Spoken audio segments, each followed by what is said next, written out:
Hello friends, आप सभी लोग जा रहे होंगे 26 अप्रैल को एनसीएल असिस्टेंट फोरमैन का एग्जाम देने के लिए। आप सभी ने एडमिट कार्ड भी डाउनलोड कर लिया होगा और अपना वेन्यू भी चेक कर लिया होगा। गाइज, यहां पर बात यह आती है कि आप जब एग्जाम में जाएंगे तो आपको एक सेफ अटेम्प्ट पता होना चाहिए कि मैं कितना स्कोर करूं कि अगर मैं किसी भी कैटेगरी में लाई करता हूं, चाहे मैं जनरल में आऊं, ओबीसी में आऊं, एससी में आऊं या एसटी में आऊं, तो मेरे लिए एक सेफ स्कोर क्या रहेगा और ये सेफ स्कोर अचीव करने की परफेक्ट स्ट्रैटेजी क्या हो सकती है। अगर आप वास्तव में एनसीएल के एक सीरियस एस्पिरेंट्स हैं तो ये वीडियो आपके लिए है। इस वीडियो को स्किप मत करना और पूरा देखना। आपको मैं बताऊंगा प्रॉपर स्ट्रैटेजी क्या होगी और एक सेफ अटेम्प्ट क्या हो सकता है। तो आप सभी ने एडमिट कार्ड डाउनलोड कर लिया होगा, तो आइए बात करते हैं सबसे पहले स्ट्रैटेजी की। देखिए, एनसीएल का जो एग्जाम है, चाहे वो किसी भी ब्रांच का हो, इलेक्ट्रिकल का हो या मैकेनिकल का हो, इसमें जो क्वेश्चंस आते हैं बहुत ईजी आते हैं, बहुत सिंपल क्वेश्चन आते हैं। अगर आपने 2024 का पेपर देखा हो एनसीएल का, तो बहुत ईजी पेपर आया था और कट ऑफ भी काफी हाई गई थी। तो इसके लिए प्रॉपर स्ट्रैटेजी क्या होगी, ये मैं आपके साथ शेयर करने के लिए यहां पर आया हुआ हूं। तो देखिए, आपको सबसे पहले करना है कि रिवीजन करना है बेसिक का। आप अगर इलेक्ट्रिकल के हैं या मैकेनिकल के हैं, जिस भी ब्रांच के आप हैं, आपको बहुत डिटेल में नहीं जाना, आपको बेसिक का रिवीजन करना है। उसके बाद आपको उसी लेवल पर प्रैक्टिस भी करनी है, बेसिक क्वेश्चंस आपको सॉल्व करने हैं।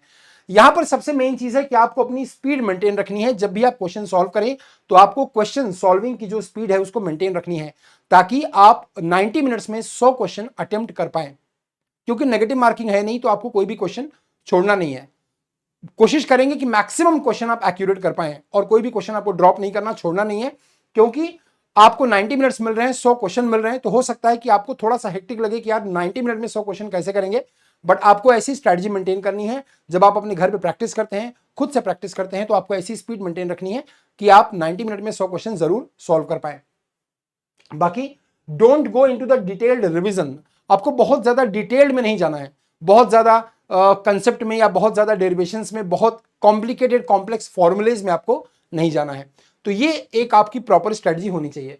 उसके बाद अगर मैं बात करूं तो आपके पास एनसीएल का सिलेबस होगा, उसको डाउनलोड कर लीजिए, आपने किया भी होगा। आपके पास उसकी फोटो कॉपी होगी या प्रिंट आउट होगा, जो भी होगा। तो आप उसमें जितने भी टॉपिक है ना, जो भी इंडिविजुअल टॉपिक दिए हैं, आप किसी भी ब्रांच से हैं, उसमें जो भी इंडिविजुअल टॉपिक दिए हैं, आप हर एक इंडिविजुअल टॉपिक को रेफर करिए और हर एक इंडिविजुअल टॉपिक पर कम से कम 10-20 क्वेश्चन प्रैक्टिस कर लीजिए। अगर आपने कर लिया है तो अच्छी बात है, और नहीं किया है तो करना स्टार्ट कर दो। ठीक है। रिवाइज ऑल इंपॉर्टेंट फॉर्मूले केयरफुली। जितने भी इंपॉर्टेंट फॉर्मूलेज हैं, लिमिटेशन है, वैलिडेशन है, उनको आप केयरफुली रिवाइज करें ताकि आपसे कोई मिस्टेक ना हो। आपको पता होना चाहिए कौन सा फॉर्मूला, कौन सा लिमिटेशन कहां पर वैलिड है। तो ये चीजें आपको प्रॉपर करनी है। आपको अपनी स्पीड मेंटेन करनी है, आपको क्वेश्चन को सही से सॉल्व करना है, एक्यूरेसी मेंटेन करनी है, और सबसे बड़ी चीज आपको बेसिक रिवाइज करना है, बहुत ज्यादा डिटेल में नहीं जाना है। तो ये प्रॉपर स्ट्रेटजी आप फॉलो कर सकते हैं। अगर आप मैकेनिकल के बच्चे हैं तो रोज रात को मेरी 9 बजे क्लास हो रही है असिस्टेंट फोरमैन के लिए, इसी यूट्यूब चैनल पर। तो आप क्लास में आकर ज्वाइन कर सकते हैं और देख सकते हैं कि आपको उसी लेवल के क्वेश्चन मिलेंगे जो एनसीएल में एक्चुअली पूछे जाते हैं। इसके अलावा अब मैं आता हूं सेफ स्कोर पर, यानी कि जो आपका सेफ अटेम्प्ट है वो क्या होना चाहिए।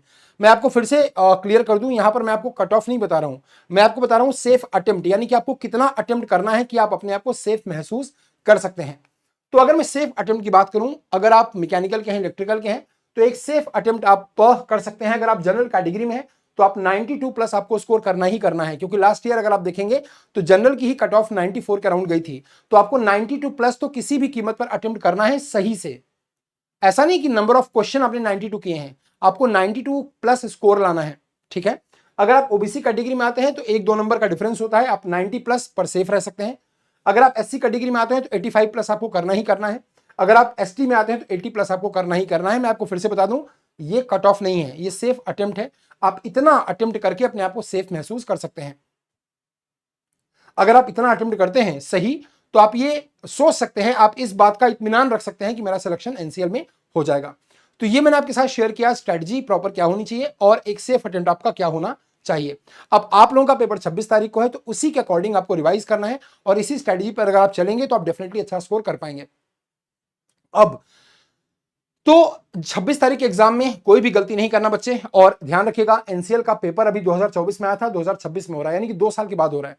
बीच में जितनी भी वैकेंसीज आती हैं जिनमें आप फॉर्म फिलअप करते हैं, किसी में सिलेक्शन हो जाता है, किसी में नहीं होता, तो घबराने की बात नहीं है। ये जो एग्जाम है बहुत अच्छा चांस आपको दे रहा है, इसमें अच्छा स्कोर करिए, पेपर इजी लेवल का आता है, और अच्छा स्कोर करेंगे तो आपको ये जॉब कंफर्म मिल जाएगी और आप अपने करियर को एक ऊंचाई पर लेकर जा सकते हैं।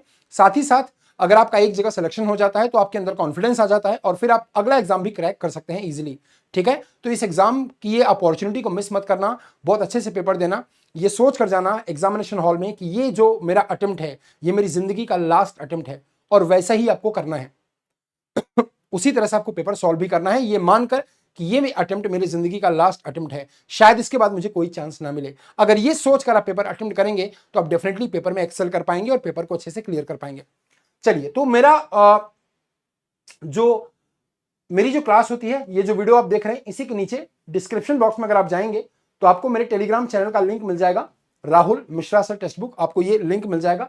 यहां पर आप क्लिक करके मेरा टेलीग्राम ज्वाइन कर सकते हैं। जो भी आपका डाउट होगा आप मुझसे पूछ सकते हैं, और जो भी आपके किसी भी एग्जाम से रिलेटेड अगर आपका कोई डाउट है तो आप मुझसे यहां पर पूछ सकते हैं। ठीक है, बाकी यहां पर आपको क्लास की पीडीएफ नोट्स वगैरह सब मिल जाते हैं। दूसरी चीज, अगर आप किसी भी ए एग्जाम की तैयारी कर रहे हैं, चाहे वो ए का एग्जाम हो या जे का एग्जाम हो, तो देखिए यहां पर नीचे ही आपको लिंक मिल जाएगा ए मैकेनिकल का। इसी ए मैकेनिकल पर आपको क्लिक करना है। जितने भी ए या जे एग्जाम आप टारगेट करते हैं, चाहे वो कोई भी ए हो या जे हो, एसएससी हो, आरआरबी हो, डीआरडी हो, एनसीएल हो, एचपीसीएल हो, आईओसी हो, एनएचपीसी हो, जो भी एग्जाम आप टारगेट करना चाहते हैं या कर रहे हैं, उन सब का सब्सक्रिप्शन आपको एक सिंगल प्लेटफॉर्म से मिल जाएगा। एक सिंगल एनरोलमेंट में आपको सारे एग्जाम कवर हो जाएंगे। हमारे जितने भी अपकमिंग बैचेस हैं, जो भी एग्जिस्टिंग बैचेस हैं, वो सब आप यहां पर एक्सेस कर सकते हैं। 4699 इसकी प्राइस दिख रही है, इस प्राइस को थोड़ा कम कर लेते हैं। यहां पर कोड लगाते हैं आर मिश्रा। आपको कोई भी कोर्स लेना है टेक्स्ट बुक से, आप RMISHRA अगर कोड यूज करते हैं तो आपको डिस्काउंट शानदार मिल जाएगा। 4399 में आपको ये अवेलेबल हो जाएगा। तो उम्मीद करता हूं कि आप सभी लोग एनसीएल के एग्जाम को बहुत बेहतर तरीके से देंगे और इस बार एनसीएल में सिलेक्शन लेके अपना और अपने परिवार को, अपने को और अपने परिवार को एक खुशी जरूर उपहार में देंगे। ठीक है, तो इसी इंफॉर्मेशन के साथ मैं इस वीडियो को एंड करता हूं, और एग्जाम में अच्छा करना, ऑल द बेस्ट। घबराना नहीं है, दिमाग को शांत रखना है और एग्जाम को अच्छे से अटेम्प्ट करना है। ठीक है, ऑल द बेस्ट।